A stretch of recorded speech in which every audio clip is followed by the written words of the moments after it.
Hello and welcome to today's marketing session. We are talking all about content strategy.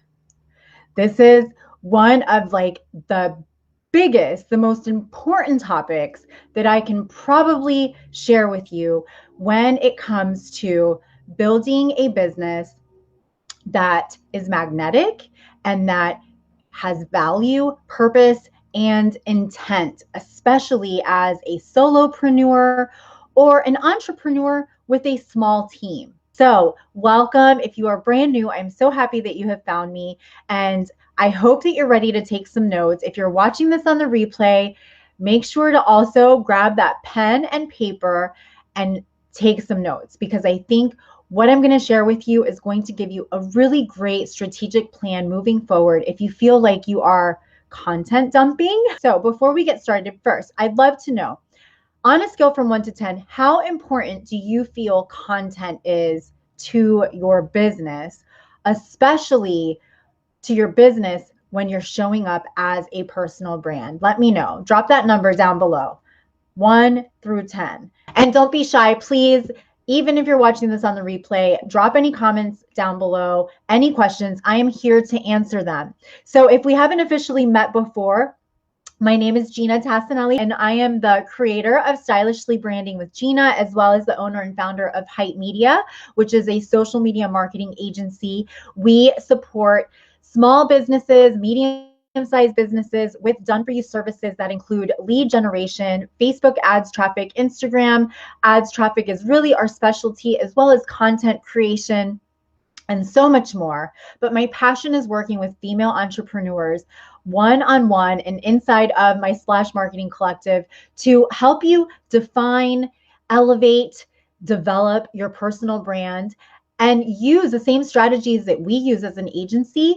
I share them on how you can use them for yourself without hiring an agency. Okay, so what I'm going to talk to you about today is something that is really, really important for us as entrepreneurs. You know, maybe you have a small team, part-time team that helps you, or maybe you're a solopreneur and you're doing things on your own. So I'm sure that you have heard, raise your hand, say yes if you've heard, content is king, right? That little quote has been around for quite a long time because it truly is king. But here's what that means. Here's the meaning behind this. The purpose of content is a way of you communicating to your ideal audience, to your perfect human for your business that can use your services. It's the way of communicating to them what you do, who you help, how you serve them, and bringing value to them. So anytime that you put any piece of content out there, a Facebook Live, a blog post, a quote, just a caption, an image, a 15-second video, a podcast, a YouTube video, all of these are all forms of content. Anytime that you put that content out there, it needs to be strategic. If not, you're just kind of like throwing darts at the wall, hoping that something sticks. And if you think or if you feel that you're putting all this energy into creating content and your sales aren't where they should be based off of all of the energy, time, and effort that you're putting into that content, then you need to go back to the drawing board and take some notes right now because this is going to help you. Okay, so if you hear something that you absolutely are like, wow, Gina, thank you so much for that tip. I would love for you to drop a hashtag wow, because that helps me recognize that something that I said definitely sparked your interest and was helpful. Yeah, on a scale from 1 to 8, I know content is huge. So now, I know as an entrepreneur being in this space and even, my own clients and people that I speak to in my own networking meetings, in the beginning, especially for me, I would say to myself, there is no way that I can compete with these people that are out there, with these online marketers, podcasters, bloggers, course creators that look like because they have hundreds of thousands of followers, they are killing it. I'm here to tell you that is not the case. And you can compete what you may not realize is that behind these people are also investors. There's also third-party agencies. There's also, hundreds of thousands of dollars in outsourcing. All right. But you can do the same without outsourcing if that's what you choose to do. Now, as an agency, we work with small, medium-sized companies that don't want anything to do with content creation and with social media marketing. They want somebody to do it for them, but they have the resources to pay for that. I also work with many entrepreneurs that just want me to teach it to them because they don't have the resources to hire out for it. So it's not that you can't do it. You can absolutely do it, but it must be strategic, because if not, then you really are wasting your time. And the last thing you want to do is waste your time, I'm sure, right? So let's talk about, how do you do it? All right. So the first thing is, you want to create a content calendar. Please, this is something that I highly, highly suggest to anybody that I work with. And we even create them for our done for you clients to keep us organized, to keep us, in the know of what it is that our ideas, how we can collaborate with others. It's necessary. You must have a content calendar. What does a content calendar look like? There's hundreds of different ways that you can create a content calendar. Literally, you can write down a list of content ideas. There's a content calendar, okay? My favorite tools are Trello or a Google Sheet in a calendar form. For me, I'm a very visual person, so if I can see a calendar, then I'm able to plug in what I want to put where. So that works for me. There are also there are some, third-party apps that you can use for content calendar, where you can curate content, you can add content to it, and they'll even schedule out for you. Now, I don't suggest using third-party schedulers for your main content. For filler content, absolutely, but for your main content, I suggest using the platform natively when it comes to Facebook and Instagram. And with that, you use Creator Studio. So if you have a Facebook page, if you're an admin of a Facebook page, you have access to Creator Studio, which is where you would schedule out your posts for your content for Facebook and Instagram, your business profiles. Okay. You can't schedule out stories, not yet, but definitely take advantage of those. So number one is create a content calendar. You want to sit down, and if you can't sit down for an hour once a week, break it up. Maybe you do 15 minutes in the mornings on Monday through Thursday, but make sure to set a time to actually sit down and plan ahead. Okay. And I used to actually plan content like a month in advance. We still do that, or even further down than that. And we still do that for holidays. But what I found over the last year is that there were many times we had to go back and revise a lot of our already scheduled out content because of the pandemic. So with the way the world is nowadays, I would really recommend doing about 2 weeks out. And, and that's pretty good. 2 weeks, just to keep things relative to what's going on in the world, relative to, how things are. That's really helpful. Number two is try and use some help. So for example, I'll mention like some of our clients. So as a coach, for example, if you're a lifestyle coach, or if you're a fitness coach, or if you're a conflict resolution coach like Kathy, your specialty is not marketing. It's not meant to be, right? You have a unique skill. You have your thing that you're good at. So nobody expects you to be amazing at creating content. So one thing that I highly suggest, especially to entrepreneurs, to help alleviate some of this, is to find a virtual assistant to help you. You can find some really amazing virtual assistants for a really low hourly rate. And I will say, going outside of the US is not a bad thing. You just have to definitely do some interviewing, ask, for some samples of their work, maybe some referrals, things like that. But what you pay for some of the virtual assistants outside of the US is actually really, really good for them. And as low and, low as it would be for us, it's not for them. So don't be afraid to expand outside of the US and help somebody else that's not in the US. Now, there's also amazing people, obviously, inside the US too. So on our team, we have a mixture of both. Just depending on, I really like to just I like to have an assistant for different things. So I don't have one assistant that does everything for me because I believe that everybody has their specialty. Everybody's skilled the most at one or two things. You can't possibly know how to do everything. For example, like myself, I am great with social media engagement. I'm great with Facebook ads.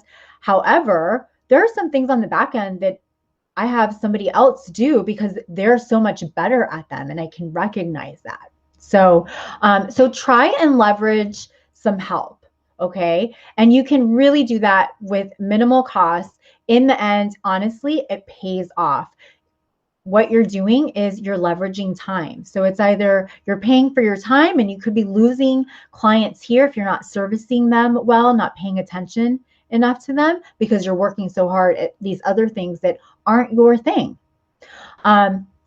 Number 3 is partnering or collaborating with others is a great way to build content. So try to get on interviews, try to get on podcasts, and vice versa. Invite others to do interviews on your Facebook Live or on your YouTube channel or, wherever it is that you're showing up. Partnering and collaborating is really helpful as well. Maybe you want to have a guest blogger blog something on your website. And if you don't blog, that's okay. Have them write an article. You can use that for content and share it. It doesn't have to just be sitting on a blog. The fourth way, my favorite, which is a super efficient way of extending the life of any piece of content, is to reuse and repurpose. I can pretty much guarantee that if I reschedule this live to post again in about 2 months, no one's going to remember that it has already happened. No one will know that I already did this live, that I already put this content out. Not only, well, if the same person ends up watching it, which is very unlikely most of the time for our content, they are not going to recognize that I've already done this training before. So reuse and repurpose. There is no reason not to. The other way to reuse and to repurpose is, which I've talked about on here before, is to repurpose your content in different ways. So I can take this Facebook Live, make it a blog post. I can have it transcribed to make it a blog post, but at the same time, I can take pieces of that transcription and create quote cards for them. I can create an ebook.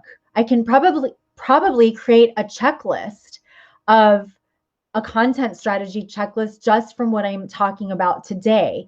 And I can put that checklist in an email. I can convert that blog post to an email as well. There's just so many options. So that one piece of content that you create, you want it to serve many different purposes. You want to expand its reach, and you want it to have intent and purpose. Okay. So for example, if you post a quote on your page and you're like, oh, nobody engaged on my quote.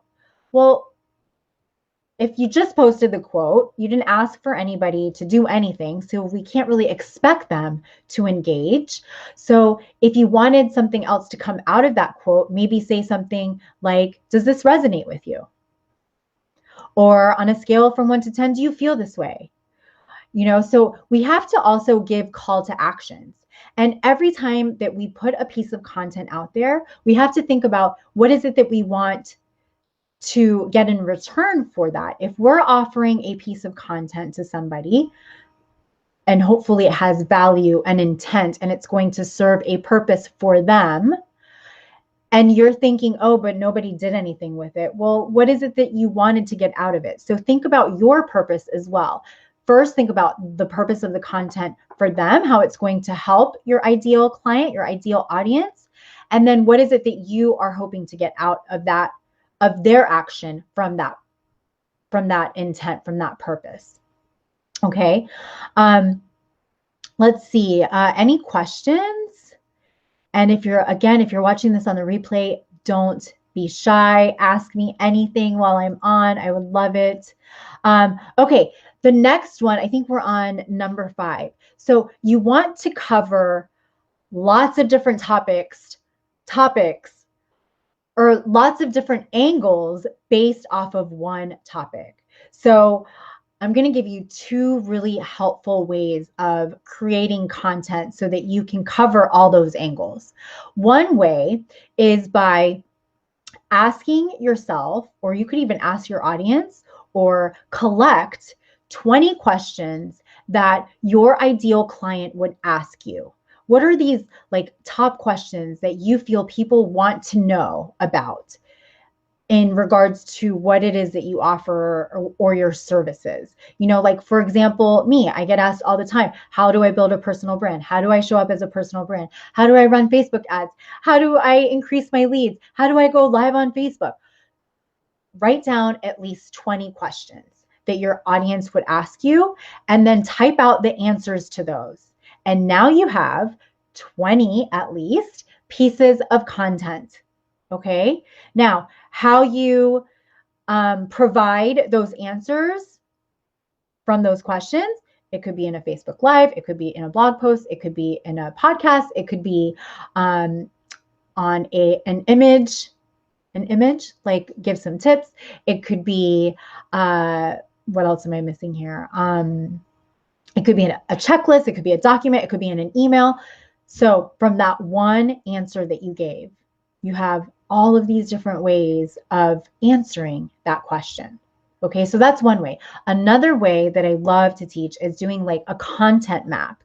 And the way that this works is you want to think of, in the center is a circle, and that in that center, you type in a problem, one of those questions, for example. Okay. So if it's, or the main topic, so say it's Facebook ads. So I've got my Facebook ad is like the main topic. All right. Now, outside of that circle, I'm going to put like 3, and I actually have an infographic for this. If you want that, just save the word content and I will send you a copy of it, but it's so helpful. So the main topic, for example, is going to be Facebook ads. Now, I'm going to have like 3 legs coming out of that. Okay. This leg is going to talk about setting up Facebook ads. This leg is going to be creative for Facebook ads. This leg is going to be lead generation through Facebook ads. So with that one topic, you have lots of mini topics to talk about. And that is a great way of creating content. And then you take all of those mini topics and you create a Facebook Live out of it, an Instagram, IGTV video out of it, a story out of it, a blog post. I mean, there's just so many different ways to put that out there. All right. So I think we are on number 6, which is actually part of the beginning of this training, is to set aside content creation dedicated time. Okay, to literally sit down and create this content. And it doesn't have to take forever. So I have recognized that if I am struggling with creating content, it's because I'm focusing on the wrong thing. I'm focusing on myself instead of focusing on those that I can serve. And when you take yourself out of the picture for a moment and you just think about, why am I putting this piece of content together? It's to help them do what? It's to help them get from point A to point B. It's to help them feel this way. It's to help them. So anytime that I can think of, what is the purpose of this? How is this going to help my ideal audience? The content just starts flowing. and those ideas start flowing. So take yourself out of it, okay? But definitely set aside some time. The other tip, I think we're on number 7. I may be off track with my numbers, but the other tip is to use user-generated content. So what does that mean? Testimonials. Ask questions and ask your followers, ask your audience questions, find out their view on a certain topic. Also, share content from other sources, from other Facebook pages, from other Instagram posts, but make sure, of course, to source them, to give them credit. Okay, you never want to pull somebody's information and pretend like it's yours. That is highly unethical and super rude and super lazy. So don't do that. But share from other sources. You can't absolutely know everything, right? So it's really good to share from other sources and to give a variety of opinions, a variety of points of views, and so forth. Testimonials, like I said, are a great way to do this. I was just on a strategy call with a potential new client who's got this amazing brand. I can't wait to share it with you guys when we start working with her. But she has this amazing brand, and I was giving her some ideas of how to create these testimonials. Videos are great. So especially if you have a physical product, have people that you know, people that you trust, your own customers, have them go on video for just a few minutes, couple minutes, and share their experience of that product or service. Have them actually use the product on video if they're up for that. I mean, that's like one of the best ways to utilize user-generated content. Number 8 is to also be prepared, have the mindset that at any given moment, your content may just not be it. Okay. And one way to figure this out is to analyze your content. So go into your analytics for Facebook, for Instagram, look at the content that you have put out there over time and check out which ones have the most reach, which ones have the most engagement, which ones have the most click-through rates. Those pieces of content are going to give you a really great idea of the type of content that your audience is consuming and what they want more of. So make sure to utilize all of those analytics. And that's right inside of your Facebook page. You can find that out inside of Creator Studio, also gives you access to that.